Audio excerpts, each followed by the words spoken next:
Thomas Jefferson,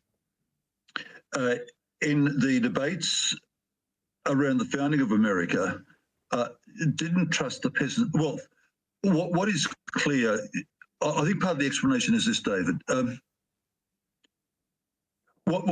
I keep going? I'll answer the question in the long way around. What I said in the essay was that there were four intersecting factors.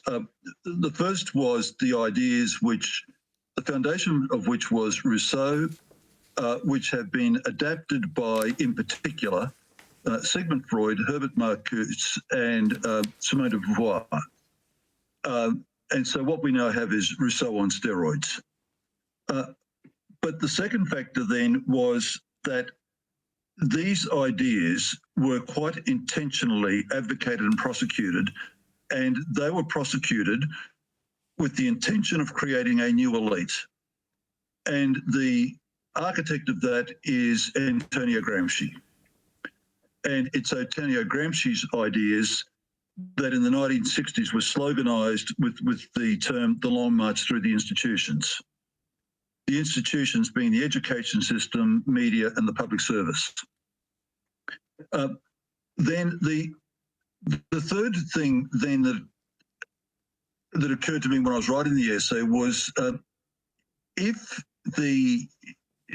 Antonio Gramsci was targeting the elites, that then raised the question as to whether or not the elites have ever been committed to democracy.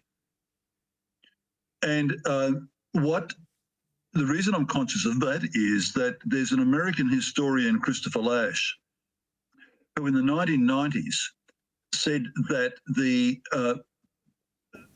that a cultural analysis of the 60s was best understood as a campaign by the elites to bypass the peasants, whom, as Lasch said, the elites considered to be racist, xenophobic, and all the rest of it.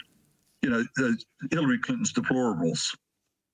And to get to the point where they didn't even engage with the masses at all, but they simply bypassed them.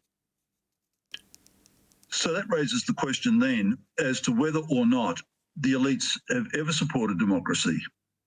Now, I think it's very hard to form a view about that based on European history, because the evidence there would be overwhelmingly in favour of the proposition that the elites don't. So what I did was I then looked at America, you know, the land of the free, the egalitarian society, and all that sort of thing. And I went to the papers and the debates by the people who actually wrote the American Constitution. You know, people like James Madison, Thomas Jefferson. James Madison made it very clear that the Constitution was about preventing democracy. The Constitution was very much about protecting the interests of the wealthy. And basically, he was the one who devised the political system around the college to elect the president. And the college was, while it is seen to be protecting smaller states, was really about preventing direct election.